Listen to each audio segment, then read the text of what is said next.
નમસ્કાર દર્શક મિત્રો, બીટીવીની ખાસ રજૂઆત રાઉન્ડ ધ ટેબલમાં આપનું સ્વાગત છે. હું છું અંકુર રાવલ અને મારી સાથે જોડાયા છે મારા સહયોગી રાધા પ્રજાપતિ. હવે 2023નું એ વર્ષ કે જ્યારે સમાચાર માધ્યમોમાં એક નામ ખૂબ ચર્ચામાં આવ્યું પોતાના તેજાબી ભાષણોને કારણે, ચર્ચામાં આવ્યું પોતાના બેબાગ અંદાજને કારણે. કેસો પણ થયા, ધમકીઓ પણ મળી, પણ ન તો તેઓ ક્યાંય અટક્યા કે ન તો રોકાયા. ત્યારે આજે રાઉન્ડ ધ ટેબલમાં આપણી સાથે જોડાયા છે કાજલ હિન્દુસ્તાની, કે જેઓ હિન્દુ હ્યુમન રાઇટ્સ એક્ટિવિસ્ટ છે અને હિન્દુ રાષ્ટ્ર વિશે તેઓ વાત કરે છે. સામાજિક મુદ્દાઓ પર તેમના ભાષણો ખૂબ આક્રમક હોય છે. ત્યારે કાજલબેન, ખૂબ ખૂબ સ્વાગત છે અમારી આ ખાસ વિશેષ રજૂઆતમાં. જય સિયારામ. હવે કાજલબેન, ખાસ કરીને સવાલ મારે ત્યાંથી જ શરૂ કરવો છે કે હિન્દુ રાઇટ એક્ટિવિસ્ટ તરીકે તમારી એક ઓળખ, એક છબી જ્યારે ઊભી થઈ છે, ત્યારે આપના મતે હિન્દુઓના રાઇટ્સના સૌથી મોટા મુદ્દાઓ આજે કયા છે ને એ મુદ્દાઓ સાથે કેવી રીતે તમે આગળ જાઓ છો, આગળ લડો છો? હિન્દુના રાઇટ્સ છે આ દેશમાં? મને નથી લાગતું, કેમ કે હિન્દુ પોતાના જ દેશમાં થર્ડ ક્લાસ સિટીઝન છે, જેનું સૌથી છેલ્લે વિચારે. અગર સૌથી પછાત કોઈ હોય તો એ હિન્દુ સમાજ છે. કેમ કે દરેક નેતા પોતપોતાના વોટ બેંકના લીધે એક કમ્યુનિટીને ખોળામાં બેસાડીને બેઠા છે. ને એમાં બી આપણા દેશની સો કોલ માઇનોરિટી નેતાઓ માટે મેજોરિટી પસંદગી છે. પછી આપ BJP, Congress, Aam Aadmi party, Samajwadi party, TMC, you name it, કોઈ પણ પોલિટિકલ પાર્ટી. હિન્દુનું ક્યારેય કોઈએ વિચાર્યું જ નથી. અને જ્યારે મેં જોયું કે આપણા જ દેશમાં આપણા હિન્દુને પોતાના જ રામના સ્થાન ઉપર રામજીનું મંદિર બનાવવા માટે જો 500 વર્ષનું સંઘર્ષ, એને કોર્ટમાં 50 યર્સનું સંઘર્ષ કરવું પડે, તો સાચે હિન્દુના પોતાના રાઇટ્સ છે ખરા? હિન્દુને પોતાના જ દેશમાં શરણાર્થીનું જીવન હિન્દુ પોતાના દેશમાં જીવી રહ્યો છે, શું એના રાઇટ્સ છે? જો હોત તો હિન્દુ શરણ ના લેત કાશ્મીરનો, જો હોત તો હિન્દુ બંગાળનો શરણ ના લેત, જો હોત તો ઉત્તર પ્રદેશના કેરાલાનો હિન્દુ શરણ ના લેત, અને જો હોત તો આપણે ગુજરાતમાં બેઠા તે તો કચ્છના 250 ગામડાઓ હિન્દુ વિહીન ન થાત. અને જો હોત તો હિન્દુ પોતાની બધી જ શોભાયાત્રા શાંતિથી કાઢી શકત. પણ દરેક શોભાયાત્રા ઉપર હિન્દુ ઉપર પથ્થરમારો થાય. તો મને એવું લાગ્યું કે કોઈ એક વ્યક્તિ તો હિન્દુની વાત કરે, માટે મેં હિન્દુની અવાજ, મહાદેવ મને એ સદબુદ્ધિ આપી ને મને લાગ્યું કે મને હિન્દુની અવાજ બનવી જોઈએ. હિન્દુના બી હ્યુમન રાઇટ્સ છે કે બી એ બી માણસ જ છે ને, તો એના હ્યુમન રાઇટ્સની કોણ વાત કરશે? માટે હું કામ કરું છું, વાતો નથી કરતી. ઓકે કાજલબેન, સવાલ એ પણ કે લવ જેહાદ, લેન્ડ જેહાદ પર આપ ઘણું લડ્યા છો, કેટલાય કેસ આપની સામે આવ્યા હશે, તો એની ગ્રાઉન્ડ રિયાલિટી શું છે, વાસ્તવિકતા શું છે, એ આપની પાસેથી જાણવું છે, સમજવું છે. બેન, હું એને લવ જિહાદ, લેન્ડ જિહાદ અને ધર્માંતરણ, આ 3 વિષયમાં કામ કરી રહી છું.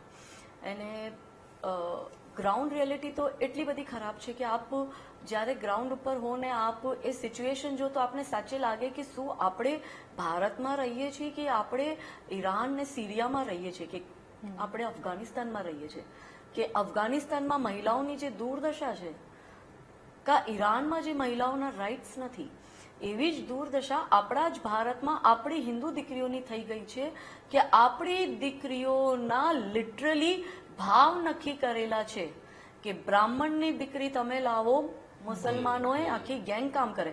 અને મારા મનથી નથી કહેતી, આપ ઉત્તર પ્રદેશના ATS ની રિપોર્ટ પડો કે જેમાં જલાલુદ્દીનને અરેસ્ટ કર્યું હતું, છંગુર બાબાના નામનો આખો કેસ આવ્યો હતો ને એને 500 કરોડની બારેથી ફંડિંગ થઈ હતી ને એને કામ જ આપ્યું હતું કે મુસ્લિમ છોકરાઓને ટ્રેનિંગ આપે ને લવ જિહાદ માટે લગાડે, જેમાં બ્રાહ્મણની દીકરીના રેટ હતા 15 lakhs, ક્ષત્રિયની દીકરીના હતા 15 lakhs, SC ST કમ્યુનિટીની દીકરીના 10 થી 12 લાખ રૂપિયા, વૈષ્ણવ વાણિયાની દીકરી હોય તો 14-15 લાખ રૂપિયા, પંજાબી શીખની દીકરી હોય તો 11-12 લાખ રૂપિયા, એવા રેટ કાર્ડ હિન્દુ દીકરીઓના બનેલા છે.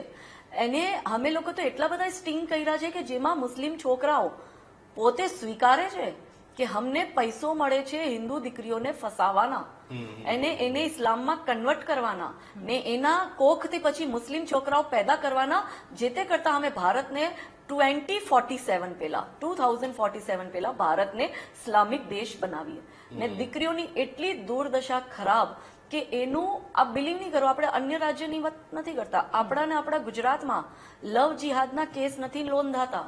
પોલીસ મિસિંગ કમ્પ્લેન કરીને છોડી દે છે, પણ પોલીસ એની તય સુધી નથી જતી. મા બાપ એકલા પોલીસ પાસે જાય કે અમારી દીકરીને મુસલમાન ઉપાડીને લઈ ગયો, તો અમુક પોલીસ વાળા કેવા જવાબ આપે? ધ્યાન નહીં રાખો તો ભાગી જ જાય ને, અમે કઈ નવરા બેઠા તમારી દીકરીઓને શોધવા માટે? આપ નેશનલ વિમેન કમિશનની રિપોર્ટ વાંચો, જેમાં મિસિંગ કમ્પ્લેન કેટલી બધી ગુજરાતમાં છે. ક્યાં ગઈ એ છોકરીઓ, ક્યાં ગઈ એ મહિલાઓ? કોણ ઉપાડી લઈ ગયા? દુબઈની હોટલોમાં વેચી ગઈ, વેશ્યાવ્રતિમાં વેચી નાખી, બોર્ડર પાર કરાવીને આઈસીસના આતંકવાદીઓને વેચી નાખી. ઇનફેક્ટ આપણા કચ્છનો 2 વર્ષ પહેલા મા દીકરી કચ્છથી ગાયબ થઈ, કેરલાનો મુસલમાન એને ઉપાડીને લઈ ગયો. આપણે ગુજરાત હાઈકોર્ટમાં ગયા, ગુજરાત હાઈકોર્ટે ઓર્ડર દીધા કચ્છ પોલીસને કે ગોતો એને કેમ બી કરીને. ક્યાં વહી ગઈ મા દીકરી? કચ્છ પોલીસે જાહેરાત કરી, મા દીકરીના ફોટો છાપ્યા કે જે એના સમાચાર દેશે એને કચ્છ પોલીસ 50,000 ઇનામ દેશે. એના પછી પણ જે ના મળી ત્યારે ગુજરાત હાઈકોર્ટે ઓર્ડર આપ્યા કે એટીએસ એમાં ઇન્વોલ્વ થાય ને એટીએસ સાથે મળીને કામ કરે. એને બી આજે 8 મહિનાથી માથે થઈ ગયા, ટોટલ 2 years થઈ ગયા. મા દીકરી ક્યાં ગાયબ ખબર નહીં. અને ડિપાર્ટમેન્ટમાંથી મને ઇન્ફોર્મેશન એવી મળી કે એ લોકોને એવી શંકા છે કે હવે છે બી નહીં. દીકરીનો જે બાપ છે 2 વર્ષથી પગમાં ચપ્પલ નથી પહેરતો. ભાઈ આપ 1 સેકન્ડ માટે વિચારો ને, જે દર્શકો મને જોઈ રહ્યા છે એ લોકોને કહું છું કે આપના પરિવારનો જ્યારે કોઈ વ્યક્તિ મૃત્યુ પામી લઈએ, આપણે 12-13 દિવસ એનું રોઈ લઈએ અને એમ વિચારીએ કે હવે શ્રીજી ચરણમાં જતો રહ્યો છે, બરાબર, મનને એક શાંતિ. એ પિતા ઉપર શું વીતે જેની નાની 7 વર્ષની બાળકી 2 વર્ષથી મિસિંગ છે, એને ખબર બી નથી જીવે છે કે મરે છે. એ બાપ રોતો રોતો કે મને કહી તો દિયો કે મરી નથી જીવતી, તો હું એનું પૂરું કરું. અને એ દરરોજ આસ લે છે, એના ગલાના નીચેથી કોડિયા નથી ઉતરતા, કેમ કે વિચારે મારી દીકરી ક્યાં હશે, કઈ હાલતમાં હશે. આતંકવાદીઓને વેચી નાખી હશે કેમ કે કેરલાનો મુસલમાન છે, આતંકવાદીઓને વેચી નાખી હશે તો એ દીકરી સાથે કેટલું ખરાબ થઈ શકે છે, કા થતું હશે, વી નેવર નો. તો કોકની દીકરી છે એટલે આપણે ચિંતા નહીં કરવાની. અને પોલીસની એમાં ભૂલ છે, કચ્છ પોલીસની. જે તે વખતે જયારે મિસ થયા મા દીકરી, જો 48 કલાકમાં પોલીસે એક્ટિવલી કામ કર્યું હોત ને તો મા દીકરી મળત. 2 મહિના સુધી કચ્છ પોલીસે કામ નથી કર્યું. હું ઇન્વોલ્વ થઈને મેં નેશનલ ચાઇલ્ડ કમિશન ને એમાં ઇન્વોલ્વ કર્યો ને નેશનલ ચાઇલ્ડ કમિશનના થોડાક સ્ટ્રિક્ટ એ લોકોને પડ્યા ને ત્યારે પછી એ લોકો દોડવા માંડ્યા. પણ 2 મહિનામાં તો વાત પૂરી થઈ જાય બેન. એટલે મારે ગુજરાત સરકારથી ને ગુજરાત ડીજીપીથી નિવેદન છે કે પ્લીઝ જેવી રીતના આપ રેપ કેસ અને આપ મર્ડરના કેસને સિરિયસલી લેતા હોય એવી રીતના મિસિંગ કમ્પ્લેનને બી પ્લીઝ સિરિયસલી લ્યો. કાજલબેન, હવે ખાસ તો ઘણા બધા એવા પણ કેસ હશે કે જેમાં તમે છુટકારો પણ કરાયો હશે આ દાવાનળમાંથી. આ તો દાવાનળ જ કહેવાય ને, આ તો કારણ કે સળગાઈ નાખે, આખું તમારું જીવન બરબાદ કરી નાખે. ત્યારે એ લોકોની જે કથની હતી, એ લોકોના અનુભવો હતા, એ કેવા હતા? ખાસ તો આપની પાસેથી એ પણ સમજવું છે કે આખું આ રેકેટ કેવી રીતે ચાલે છે, કેવી રીતે એ ભોળવી દે છે દીકરીને, કેવી રીતે ફોસલાવી દે છે અને આખા આ રેકેટમાં અંદર ભેળવી દે છે. હું આપને હવે અમુક લોકોને કદાચ એ વાત ઉપર વિશ્વાસ નહીં થાય, બટ હું બી બહુ એજ્યુકેટેડ મહિલા છું અને જ્યારે હું કોઈ વાત કરું છું તો હું બહુ જવાબદારીથી વાત કરું છું, કેમ કે મેં નજરે જોયા છે. લવ જિહાદ 4 સ્ટેજ ઉપર થાય. સૌથી વધારે સક્સેસ રેશિયો છે 90%. લવ જિહાદમાં જે 90% કેસ છે એ વશીકરણથી થાય છે. દીકરીઓને લિટરલી વશીકરણ કરે, એને ખવડાવે એવું કે જેનાથી દીકરી એના વશમાં થઈ જાય છે. સેકન્ડ, જે બાકીના 10% છે એમાં જે સેકન્ડ નંબર ઉપર યુઝ કરે એ છે બ્લેકમેલિંગ. છોકરીના ફોટો વિડીયો લીએ એને બ્લેકમેલ કરે. ત્રીજા સ્ટેજ ઉપર લોભ લાલચ દે, એને દુબઈના સપના દેખાડે, બુર્જ ખલીફાના સપના દેખાડે, ફેર એન્ડ લવલી દેખાડે, પાણીપુરી ખવડાવે, ફિલ્મ દેખાડે, બાઇક ઉપર ચક્કર, એટલે લોભ લાલચ. અને અંતિમ ચોથું છે ડર દેખાડી કે તું મારી જોડે નહીં આવે તો તારા ભાઈને મારી નાખીશ, તારા મા બાપને મારી નાખીશ, તારી બહેનનું કિડનેપ કરી નાખીશ. એ બધા જ દાખલા અમારી સામે છે. હવે હું તમને બધાના એક એક્ઝામ્પલ આપું છું. એક દીકરી એક મુસ્લિમ છોકરાને એની ક્લાસમાં, એનું બર્થડે હતું ને એની ક્લાસમાં એ બધાને ઇન્વાઇટ કરતી હતી, સાંજે મારા ઘરે આવો. કોલેજની છોકરી હતી ત્યારે ક્લાસમાં એક મુસ્લિમ છોકરો હતો, આ મહારાષ્ટ્રની ઘટના છે. હું ત્યારે ત્યાં હતી મોજૂદ, કેમ કે હું તો આખા ભારતમાં પ્રવાસ કરું ને લવ જિહાદનું કામ મારું આખા ભારતમાં ચાલી રહ્યું છે. તો એ દીકરી છોકરાને બધાને ઇન્વાઇટ કરતો, મુસ્લિમ છોકરાએ કીધું કે તું મને ઇન્વાઇટ કર ને.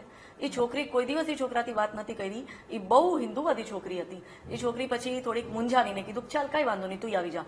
એ છોકરો સાંજે એના ઘરે ગયો, 2-4 પિક્ચર્સ ક્લિક કર્યા, નંબર ટ્રાન્સફર થયા કે હું તને ફોટા મોકલી દઈશ. હવે માનો કે આજે રવિવાર છે, રવિવારની પાર્ટી હતી, મંડેની ને ટ્યુઝડે ને છોકરી એ છોકરા જોડે ભાગી ગઈ. હવે એ 48 કલાકમાં એવું શું થયું? એ છોકરીને જયારે અમે રેસ્ક્યુ કરીને લાવ્યા, એના પછી અમે છોકરીનું વશીકરણ ઉતાર્યું, ત્યારે છોકરી ભાનમાં આવીને કે મને શું થઈ ગયું, હું ક્યાં હતી, મારી સાથે 2 દિવસ શું થયું મને ખબર નહીં. કે એ છોકરી કે હું આ છોકરાને ઓળખતી બી નથી. એને કીધું તું મને બી બોલાવ બર્થડેમાં, તો મેં એને બોલાવ્યું ને એના પછી શું થયું મને ખબર નહીં. એને મને કંઈક ખાવાનું આપ્યું, સિરિયસલી હા, અને એને એના સાથે શું થયું એને ખબર નહીં. બીજું મેં તમને કીધું છે બુર્જ ખલીફા દુબઈના લોભ લાલચ. એક આપણો ભરૂચનો છોકરો મુસ્લિમ, એ ઓનલાઈન ગેમ રમે છે ને ઉત્તર પ્રદેશની એક છોકરીને ઓનલાઈન ગેમમાં ફસાવી. છોકરી નાની નથી, 22 વર્ષની હતી. એ છોકરો એને ફસાવીને અહીંયા લઈ આવે છે. છોકરી ભાગીને ઉત્તર પ્રદેશથી ભરૂચ આવે. હવે એ છોકરાનો રેકોર્ડ શું હતો? એ છોકરો વલસાડથી વોન્ટેડ હતો, ગાંજા ને ડ્રગ્સમાં પકડાયેલો એ છોકરો હતો. એ છોકરીને જયારે અમે રેસ્ક્યુ કરીને અમને કીધું કે આનું તો ક્રિમિનલ બેકગ્રાઉન્ડ, આ વલસાડથી વોન્ટેડ છે. છોકરી કે એને તો મને એમ કીધું કે એની તો બુર્જ ખલીફામાં ઓફિસ છે ને મને પ્રેમથી દુબઈમાં રાખશે. એટલે આપણી છોકરી કેટલી ગાંડી કે એ બેકગ્રાઉન્ડ ચેક નથી કરતી. જે મા બાપે એને 22 વર્ષની મોટી કરી, એ મા બાપને એ છોડીને એક અજાણો વ્યક્તિ, અનનોન ફેસ, જે ઓનલાઈન એની સાથે ગેમ રમે છે ને એને દુબઈના અને બુર્જ ખલીફાના સપના દેખાડ્યા, એટલે ભાગીને ભરૂચ આવતી રહી. મેં અહીંયાથી રેસ્ક્યુ કરીને ભરૂચથી એને પાછી એના પેરેન્ટ્સને અહીંયા બોલાવ્યા ને રેસ્ક્યુ કરીને મોકલી ને એમાં ભરૂચ પોલીસે અમને ખૂબ હેલ્પ કરી. ત્રીજો કેસ મેં જે આપને કીધું કે ડર કા માહોલ ઉભો કરે છે એ લોકો. તો ડર કા માહોલ એટલે છોકરી જયારે એની વાતમાં ના આવે તો કે હું કિડનેપ કરી લઈશ, તારા ભાઈને મારી નાખીશ. ને રીતસર જામનગરમાં આવો કેસ બન્યો કે કિડનેપ કરીને લાલપુર લઈ ગયો તો છોકરીએ ના પાડી તો એના સગા ભાઈને કિડનેપ કરીને લઈ ગયો હતો મુસ્લિમ છોકરો. અને ચોથું જે મેં આપને કીધું બ્લેકમેલિંગ, ફોટો વિડીયો લઈને, એટલે ઈ તો હવે બહુ જ વધી ગયું છે કે છોકરી સાથે હિન્દુ નામ બનીને દોસ્તી કરે, પછી એની સાથે કોમ્પ્રોમાઇઝ સિચ્યુએશન્સના ફોટો વિડીયો આવી જાય, પછી પોતાનું ખેલ ચાલુ કરે કે હું અજય નહીં, હું તો અબ્દુલ છું, આ તારો વિડીયો રહ્યો, હવે તું તારી બીજી બેનપણી લાવ, નહીં તો હું તારો આ વાયરલ કરીશ. જે હિન્દુ દીકરી ફસાણી એની પાસે કાંઈ ઓપ્શન નહીં, એટલે એની બીજી બેનપણી લાવે. એમ 1 થી 2, 2 થી 3, 3 થી 4 કરીને 300 છોકરીઓને ફસાવાના કેસ. આપ વાંચો અજમેર રેપ કેસ સ્કેન્ડલ, આપ વાંચો અત્યારનો બિયાવર રેપ કેસ સ્કેન્ડલ, આપ અત્યારે મધ્યપ્રદેશનો ઇન્દોર અને ભોપાલ રેપ કેસ સ્કેન્ડલ વાંચો. 300 છોકરીઓ. હમણાં લેટેસ્ટ ઉત્તર પ્રદેશનો બસ્તીનો કેસ આવ્યો, જેમાં 350 છોકરીઓ પેલો પ્રિન્સ નામ રાખીને, અફઝરુલ નામ, એ પ્રિન્સ નામ રાખીને એક છોકરીને ફસાવે. હવે હિન્દુ દીકરી ફસાઈ જાય તો એ કોને બોલાવશે? એની બેસ્ટ ફ્રેન્ડને. હવે એ બેસ્ટ ફ્રેન્ડના વિડીયો ફોટો આવ્યા, હવે એને બ્લેકમેલ કરશે, હવે ત્રીજી ચોથી. એટલે આપણી દીકરીઓ તો એ લોકો માટે ભોગ ઉપભોગની વસ્તુ બનીને રહી ગઈ. હું આ ન જોઈ શકું. મારી હિન્દુ દીકરીના કોઈ મોલ ભાવ કરે કે મારી હિન્દુ દીકરીનું કોઈ બ્લેકમેલ કરીને શોષણ કરે કે મારી હિન્દુ દીકરીનું જીવન બરબાદ કોઈ મુસલમાન એટલે કરી નાખે, કેમ કે એનો અલ્ટિમેટ ગોલ છે ગજવા હિન્દનો. એટલે આપણી હિન્દુ દીકરીઓના કોકથી તૈમૂર ને જહાંગીર પેદા કરાવે, એ મારાથી સ્વીકાર નથી. માટે ભલે મને સરકાર જેલમાં નાખે, મારા ઉપર દર્જનો કેસ કરી નાખે, સુન્ની મુસ્લિમ સમાજ મારા ઉપર ફતવા કાઢી નાખે, એ લોકો મને ગમે એટલી ધમકી આપે, હું દીકરીઓનું જીવન બરબાદ ન થઈ શકવા જાઉં, એટલે હું આ કામ કરું છું. ચર્ચા આગળ વધારી. હૃદય હચમચાવી નાખે એ પ્રકારની વાસ્તવિકતા, એ પ્રકારના કેસીસ, એ ગ્રાઉન્ડ રિયાલિટી સામે આવી છે. એટલે આ બહુ જ ખરાબ અને ખતરનાક. મેમ એ પણ આપની પાસેથી જાણવું છે કે આમાં કડી ક્યાં છૂટી રહી છે? કારણ કે આપના ભાષણો સાંભળીએ છીએ, એમાં કટેંગે તો બટેંગે જેવા શબ્દોનો આપ પ્રયોગો કરો છો. ભલે આ થોડાક વેધક સવાલો, વેધક શબ્દો કહી શકાય, પરંતુ એક હિન્દુ તરીકેની શું આપને પણ એવું લાગી રહ્યું છે કે ક્યાંક આપણે છૂટા છવાયા છીએ કે જેના કારણે ક્યાંક સ્કોપ મળી રહ્યો છે? મને એવું લાગે છે કે હિન્દુને અંગ્રેજ લોકો ડિવાઈડ એન્ડ રૂલ કરીને ગયા હતા, પર અંગ્રેજ લોકો જતા રહ્યા છે. ડિવાઈડ એન્ડ રૂલ આજે બી છે. હિન્દુ ડિવાઈડ છે એટલે કોઈ મુલ્લાની હિંમત થઈ જાય છે આપણી દીકરીને ઉપાડી લેવાની. હિન્દુ ડિવાઈડ છે ત્યારે કોઈ મિશનરી માફિયાઓની હિંમત થઈ જાય છે કે આખાના આખા તાપીને ડાંગને કન્વર્ટ કરી નાખે. હિન્દુ ડિવાઈડ છે ત્યારે તો આ થાય છે, પણ હિન્દુને ડિવાઈડ કોણ કરી રહ્યું છે? હિન્દુ એક છે. જ્યારે આપણે ગયા વર્ષે આપણે આટલું મોટું ત્રિવેણી ઘાટ ઉપર આપણે લોકો બધા ગંગાજી મૈયામાં આપણે લોકો કુંભ મનાવતા હતા અને મહાપર્વ મનાવ્યું. કોઈ જાતિનો ભેદભાવ, કોઈને ખબર હતો કોની કઈ જાત છે. આજે પણ મંદિરમાં, રામ મંદિરમાં બધા જાય, કોઈને ખબર કોઈની કોઈ જાત છે. પણ પછી સરકાર જ આ બ્રાહ્મણ છે, આ ક્ષત્રિય છે, આ આદિવાસી છે, આ વંચિત છે, આ શોષિત છે, મુસલમાન કે તો દેશના સંસાધન ઉપર પહેલો અધિકાર કોંગ્રેસ કહેતી દેશના સંસાધન ઉપર પહેલો અધિકાર મુસલમાનનો છે. હવે ભાજપ શું કહે છે? દેશના સંસાધન ઉપર પહેલો અધિકાર દલિતનો ને આદિવાસીનો છે. કેટલા મોટા ડિવાઈડ કરે. મતલબ કોંગ્રેસે તો હિન્દુઓને મનુષ્ય જ નથી ગણ્યા, એના માટે સર્વસ્વ મુસલમાન હતું. મગર ભાજપ હિન્દુઓને અંદર અંદર ડિવાઈડ કરે છે, જાતિવાદનો ભેદભાવ ઉભો કરે છે. યુજીસી નું કાનૂન શું છે? આ જ છે ને કે તમે બાળક 18 વર્ષનો જયારે પગ મૂકે છે કોલેજમાં, તમે જાતિવાદ કરી નાખો છો. મેં જયારે દીકરી બચાવી, મેં દીકરીની જાત નથી પૂછી. મારા માટે એ હિન્દુની દીકરી છે એ જ ઇનફ છે. અને આપ નહીં બિલીવ કરો, મુસલમાન સૌથી વધારે શેડ્યુલ કાસ્ટ અને શેડ્યુલ ટ્રાઇબની દીકરીઓને ટાર્ગેટ કરે છે. સૌથી વધારે એ દીકરીઓ ટાર્ગેટ થાય છે. પણ મેં ક્યારે જાતિ નથી પૂછી. તો આ નેતાઓ આપણે શું કામે ડિવાઈડ કરે છે ને આપણા હિન્દુ આટલા ભોળા કેમ છે કે એ લોકો નેતાના ષડયંત્ર નથી સમજી શકતા. આજે પણ આપણે ડિવાઈડ હિન્દુત્વના નામ ઉપર બટેંગે કટેંગે બિફોર ઇલેક્શન, આફ્ટર ઇલેક્શન તુમી કો બાટેંગે તુમી કો કાટેંગે આજ થઈ રહ્યું છે. કોંગ્રેસ બની ચૂકી છે મુસ્લિમ લીગ અને ભાજપ બની ચૂકી છે કોંગ્રેસ. હિન્દુઓની કોઈને નથી પડી. હિન્દુ આમ જ ડિવાઈડ રહેશે ને તો તમે મને કહો કે અગર જો આદિવાસીની ચિંતા છે તો આદિવાસીનું કન્વર્ઝન કેમ થઈ રહ્યું છે? કેમ ધર્માંતરણ થઈ રહ્યું છે? કેમ આદિવાસીના હ્યુમન રાઇટ્સ નથી જળવાતા? અને જૂની ક્યાં વાત કરવી, લેટેસ્ટ દાખલો, શિવરાત્રીના દિવસે આદિવાસી સમાજ તાપીમાં, વ્યારામાં, ગીડમાળી ડુંગર ઉપર પૂજા કરવા જતો હતો, એને રોકવામાં આવ્યા. કેટલી બધી પોલીસ હતી. ત્યાંનો ધારાસભ્ય ભાજપનો આદિવાસી, ત્યાંનો બીજો ધારાસભ્ય એક મોહનભાઈ કોંકણી, એક ગામિતભાઈ, જયરામભાઈ ગામિત. જયરામભાઈ ગામિત તો હવે સ્ટેટ મિનિસ્ટર બની ગયા. છતાં પણ એના રહેતા એના જ સમાજના આદિવાસીઓને જો ગીડવાડી ડુંગર ઉપર પૂજા કરવા ન જવા દે મહાશિવરાત્રીના દિવસે અને મરિયમ માતાનું અવૈધ અતિક્રમણ કરેલું અવૈધ મંદિર બનાવી લીધું, અહીંયા 1500-2000 ઈસાઈ બહેનો જે આદિવાસી છે જેને કન્વર્ટ કરી લીધું એ લોકો જઈ શકે છે. તો જો એ આદિવાસીના નેતા છે તો એ આદિવાસીના રાઇટ્સ કેમ નથી સાચવતા? ને જો બે આદિવાસી નેતા તાપીમાં રહેવા છતાં પણ જો આદિવાસીઓને પૂજા કરવા જવા ન દીધી તો એનું મતલબ એ છે કે આ નેતાઓ ઇન્વોલ્વ છે. મોહન કોંકણી જે છે 2022માં રિઝર્વ ટ્રાઇબલ સીટથી ચૂંટણી લડે છે એટલે જ એને આપ્યું ને રિઝર્વ ટ્રાઇબલ સીટથી. પણ મોહન કોંકણી જયારે ગાંધીનગરમાં હમણાં બધા નેતાઓને ફ્લેટ્સ મળ્યા છે વિધાયકોને, તો એને ગૃહ પ્રવેશ પૂજા ઈસાઈને બોલાવીને, ફાધરને બોલાવીને ઈસાઈ વિધિથી કરી છે. એ બધા ફોટો વાયરલ છે. મોહનભાઈ કોંકણીના દીકરાની લગ્નની કંકોત્રી જો, એમાં બધું ઈસાઈ વિધિથી જ બધું છે. એના લગ્ન બધા ઈસાઈ તરફથી. તો હું એમ કહું છું મોહનભાઈ કોંકણી, અને હું ગુજરાત સરકારથી અને ભારત સરકારથી કહું છું કે ડબલ ઇન્જનની સરકાર છે અને તમે આદિવાસીની વાત કરો છો ને આદિવાસીના રિઝર્વ ટ્રાઇબલ સીટથી નેતાઓને ટિકિટ આપો છો, તો મોહનભાઈ કોંકણી જો આદિવાસી છે તો એ ખ્રિસ્તી વિધિ વિધાનથી કેમ બધું કરે છે? અને જો એ ખ્રિસ્તી છે તો એના ઉપર તો સૌથી પહેલા કેસ થઈને એને તો જેલમાં નાખવો જોઈએ, કેમ કે એને તો છેતરપિંડી કરી, એને તો સંવિધાનનું ઉલ્લંઘન કર્યું, એને તો લો એન્ડ ઓર્ડર તોડ્યું, એને તો લોકોને ઉલ્લુ બનાવ્યા, એને તો આદિવાસીની ભાવનાઓ સાથે ખિલવાડ કર્યું કે આદિવાસી બનીને એનું મતલબ એ થયું મિશનરી માફિયા સાથે મળીને શું કન્વર્ઝન ઈ કરાવી રહ્યો છે?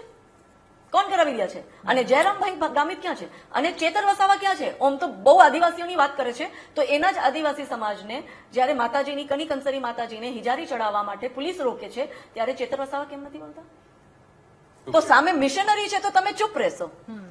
અને અંદર અંદર સામાન્ય વર્ગ છે કે અન્ય ઓબીસી વર્ગ છે ને એને લડાવવા હોય આદિવાસીઓ સાથે તો એ લોકો બધા નેતા ઇન્વોલ્વ થશે. તો પોલિટિક્સ કોણ કરી રહ્યું છે? એ લોકો. આદિવાસીનું શોષણ કોણ કરી રહ્યું છે? આદિવાસીનું શોષણ આદિવાસી નેતાઓ કરી રહ્યા છે, સામાન્ય વર્ગ નથી કરી રહ્યું.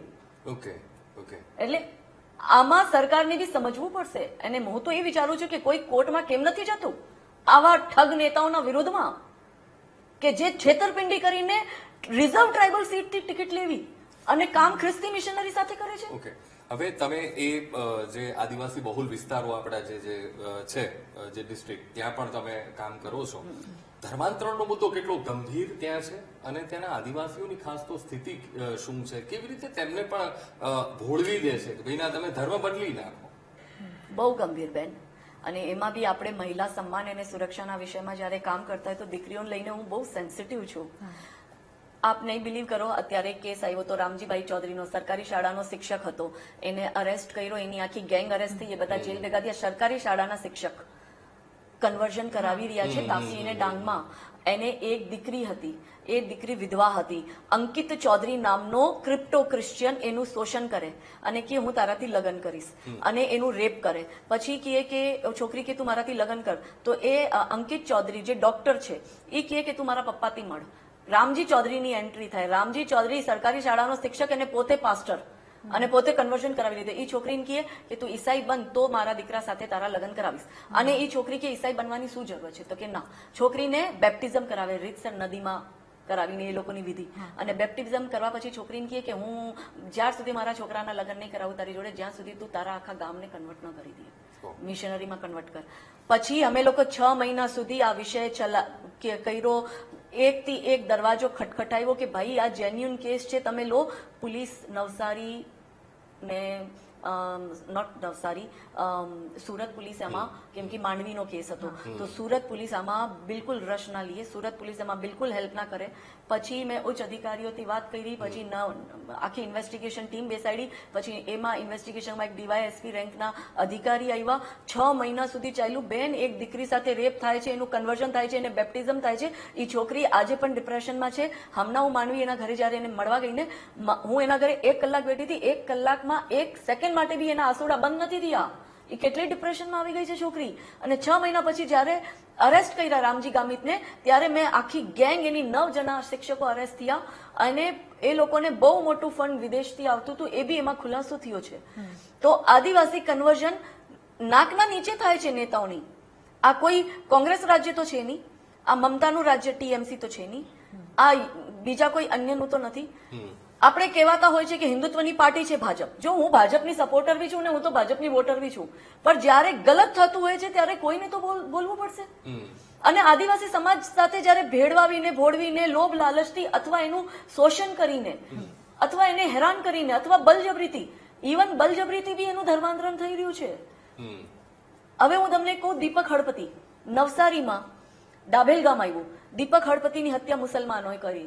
દીપક હળપતિ આદિવાસી, આ છોકરીનું એક આદિવાસી, એને ક્રિશ્ચિયન મિશનરીનું મેં આપને દેખાડ્યું. હવે દીપક હળપતિ આદિવાસી, હવે હું તમને એક મુસ્લિમ સાથેનો કેસ દેખાડું કે ડાબેલ ગામમાં મુસલમાન રીતસર હળપતિ સમાજ જ ત્યાં વધારે છે અને રીતસર હળપતિ પાસે સ્લેવરી કરાવે છે. આખો દિવસ એ લોકો પાસે કામ કરાવે. જો હળપતિ ના પાડી દે કે હું નહીં આવું, અને એને મજદૂરી આખા દિવસની જે 300 રૂપિયા રોજ બનતું હોય એ નથી આપતો, ખાલી 50-60 રૂપિયા આપે છે. અને જો એ ના પાડે મારે તારી અહીંયા નથી કરવી મજૂરી, તો ઘરમાં ઘૂસીને મુસલમાન મારીને એને ઉપાડીને લઈ જાય છે. આ ડાબેલની હાલત. નવસારી જયારે દીપક હળપતિને કીધું તું ગો કાપ, તો દીપક હળપતિ કીધું હું ગાયને નહીં કાપું. દીપક હળપતિને ખૂબ માર્યો. દીપક હળપતિ નવસારી પોલીસ પાસે ગયો કે આ લોકો મને મુસલમાન જાનથી મારી નાખશે. તમને ખબર, એની મોત થઈ એના 1 મહિના પહેલા એ નવસારી પોલીસ પાસે ગયો, આ લોકો મને મારી નાખશે. નવસારી પોલીસે કોણ સાંભળે ગરીબની? ના આદિવાસી નેતા એની સાંભળતા, ના પ્રશાસન એનું સાંભળતું, ના પોલીસને કોઈમાં રસ છે. અને પછી 1 મહિના પછી એ જ મુસ્લિમ લોકો એને એટલો માર્યો ને એની મોત થઈ ગઈ. હવે વિચારો, મોત થવા પછી બી ખતમ નથી થતું. આટલી બેશરમ નવસારીની પોલીસ કે 15 વર્ષના નાબાલિગને આરોપી બનાવે છે, જબકી આખા ફેમિલી મળીને, એ મેન માણસ હતો, એનો જે કાકો હતો, એ બધા મળીને, એના બાપ એના કાકા બધા મળીને એને માર્યો હતો. હું ઇન્વોલ્વ થઈ અને મેં રિપોર્ટ કર્યું ડિપાર્ટમેન્ટમાં. ત્યારે જઈને જે 2 પુખ્તા ઉંમરના જે મુખ્ય આરોપી હતા, બાપ ને કાકો, એ લોકોને અરેસ્ટ કરવામાં આવ્યા. તો ક્યાં છે આદિવાસી સમાજના ઠેકેદારો જે ઠેકો લઈને બેઠા છે?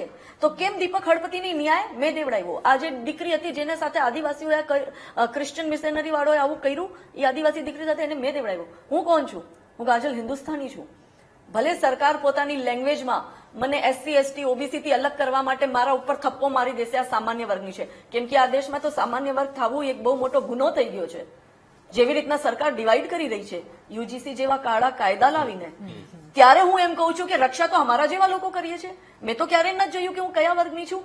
મારા માટે મારી મનુસ્મૃતિએ મને મનુષ્યતા શીખડાવી છે ને મનુષ્ય ધર્મનું હું પાલન કરી રહી છું. પછી મારા ઉપર ફેનેટિકના ને એક્સ્ટ્રીમિસ્ટના ને જે પણ એને ટેગ મારવા મારવા દો, I don't care. Okay ma'am, આ ઘણી બધી દીકરીઓને બચાવી, આ ચુંગાલમાંથી બહાર કાઢી છે, કારણ કે એ ખૂબ ખરાબ વાસ્તવિકતા અને આ બધામાંથી બહાર કાઢી. અને જ્યારે સ્પીચ આપતા હોવ છો ત્યારે પણ કેટલાય કડક શબ્દોમાં આપે આપની વાત રજૂ કરી છે. કેટલી મુશ્કેલીનો સામનો કરવો પડ્યો અને હજુ આગામી સમયમાં દીકરીઓને બચાવવાની વાત હશે, ધર્માંતરણનો મુદ્દો આપ જેના પર કામ કરી રહ્યા છો, હિન્દુ પર, તો એ લડત કેટલી મજબૂત હશે આગામી સમયમાં? મને એવું લાગે છે કે હું તો લડવા નીકળી ગઈ છું, રાઈટ. મારો કઈ પોલિટિકલ બેકગ્રાઉન્ડ નથી, હું કોઈ મોટા નેતાની વહુ નથી કે મોટા નેતાની પત્ની નથી કે મારો હસબન્ડ કોઈ મોટો સેલિબ્રિટી નથી. અમે સામાન્ય લોકો. એટલે વિચારો સંઘર્ષ કયા લેવલનો હશે. એટલા ખરાબ લેવલનું સંઘર્ષ છે કે મુસલમાનોના, જિહાદીઓના તો છે જ ધમકીઓ, મિશનરી વાળોથી પંગાઓ છે, પક્ષ વિપક્ષ બી અમને હેરાન કરે છે. હવે તો અમુક બે ગુજરાતના તો એવા આઈપીએસ છે કે જે મને આધી રાતે કોલ કરીને શું ધમકી આપે છે, આ હિન્દુત્વનું કામ મૂકી દે, વરના તમે તો 5 દિવસ જેલમાં રહીને આવ્યા, એવી હાલત કરશો તમારા પરિવારની કે 5 વર્ષ સુધી જામીન નહીં મળે. ગુજરાતના 2 આઈપીએસે આવું મને કીધું. એ આઈપીએસ કોના કેવા ઉપર મને ધમકી આપીને, એ કોઈ પ્રમોટી નતા, ડાયરેક્ટ આઈપીએસ હતા. હવે આપ વિચારી લ્યો કે કેવડું મોટું ષડયંત્ર કે એક મહિલા જ્યારે વગર કોઈ બાંધ છોડે સીધા રસ્તે કામ કરી રહી છે હિન્દુઓને બચાવવાની, મેટર નથી કરતું સામે કઈ જાતનો હિન્દુ છે, તો એ મહિલાને રોકવા માટે આવે છે. તો મને જે વીર સાવરકર કહી ગયા ને कि मुझे मुसलमान का भय नहीं है, मुझे ईसाइयों का भी भय नहीं है, मुझे तो हमारे गद्दार हिंदुओं से भय है. સેમ સ્ટોરી મારી છે. ખૂબ બધું, બધી રીતે સામ દામ દંડ, એ લોકો એટલા નીચા લેવલ સુધી જઈ ગયા છે કે આપ કલ્પના નથી કરી શકતા. અને એ બી જયારે ગુજરાતમાં થાય, જેને હિન્દુત્વની પ્રયોગશાલા, હિન્દુત્વનું ગઢ, હિન્દુત્વની લેબોરેટરી, કેટલા મોટા મોટા શબ્દ. ત્યાં એક હિન્દુ દીકરી, મારા જેવી એક મહિલા કે જે કોઈ પણ જાતે કોઈ પણ નેતાઓની ચાટુકારિતા નથી કરતી, કોઈ પાર્ટીની ચાટુકારિતા નથી કરતી, હું મારા વિષય ઉપર ચાલુ છું, ત્યારે મને રોકવા આવવા માટે મુલ્લા ઠુલ્લા શબ્દ બોલવા ઉપર મને ઉનામાં 5 દિવસ જેલમાં રાખી. મુલ્લા ઠુલ્લા તો ગાડ બી નથી હોતી. તમે મારી ચાર્જશીટ વાંચો, FIR માં શબ્દ લખ્યું છે. આખા મીડિયા ટ્રાયલ મારું ચલાવ્યું, શું દેખાડ્યું મેં? વિવાદિત. મુલ્લા ઠુલ્લા વિવાદિત છે, આ વિવાદિત શબ્દ છે, આ તો ગાળ બી નથી. ચાર્જશીટ વાંચો, એમાં લખ્યું છે કે મુલ્લા ઠુલ્લાથી ભાવનાઓ આગ થઈ. આનાથી ભાવના આવત ન થઈ, આનાથી તમારા પોલિટિકલ બેનિફિટ આ થતા હતા, એટલે તમે લોકો મને જેલમાં નાખી. બટ મેં ઠાની લીધી છે, તમે જેલમાં નાખો, ડર્જનો કેસ કરો, ધમકી દો, તમારા આઈપીએસ ને મારી પાછળ છોડી દો, કે તમારા ઇન્કમ ટેક્સ, ઈડી, ફલાણું ઢીમાકું જેટલા ડિપાર્ટમેન્ટ છે, NSA, ATS, જેને બી મારી પાછળ છોડી દો. તમે બધા એક સાઈડમાં ને હું મારા મહાદેવ સાથે એક સાઈડમાં. નહીં જીતી શકો. ઓકે, હવે એક મને સવાલ એ પણ થઈ રહ્યો છે, પણ જ્યારે શિક્ષણ જીવનમાં ઉતરે ત્યારે માણસને વિચારવાન બનાવે, માણસની બુદ્ધિ ખીલે અને ખુલે પણ ખરી. એ કોઈ વાડાઓમાં વહેંચાય નહીં અને તટસ્થતાથી એ જોવે દરેક મુદ્દાઓને. તો દરેક મુસલમાન એવી રીતે તો નહીં વિચારતો હોય ને. માની લો શિક્ષણ એના જીવનમાં ઉતરતું હશે તો એ તો બૌદ્ધિક બનતો હશે. તો શિક્ષણ જીવનમાં ઉતરે છે તો MBBS આપણા કર્ણાવતીમાં પકડાના જે રાયસીન ઝેર બનાવતા હતા એ બધા મુસ્લિમ ડોક્ટર હતા કે નતા? જો શિક્ષણ ઉતરત તો જે ડોક્ટરની આખી ગેંગે રેડ ફોર્ટ ઉપર બોમ્બ બ્લાસ્ટ કર્યું ને બોમ્બ બનાવ્યું, એ બી તો ભણેલા હતા. લાદેન બી ભણેલો હતો, યાકુબ મેમન બી ભણેલો હતો, અફઝલ ગુરુ બી ભણેલો હતો, ઉમર ખાલિદ જે જેલમાં છે એ બી ભણેલો છે, અને તાહિર હુસેન પાર્ષદ એ બી ભણેલો હતો, ઓવેસી ભણેલો છે, વાઇસ પ્રેસિડેન્ટ પૂર્વના ભારતના હામિદ અંસારી ભણેલા હતા. માનસિકતા શું છે?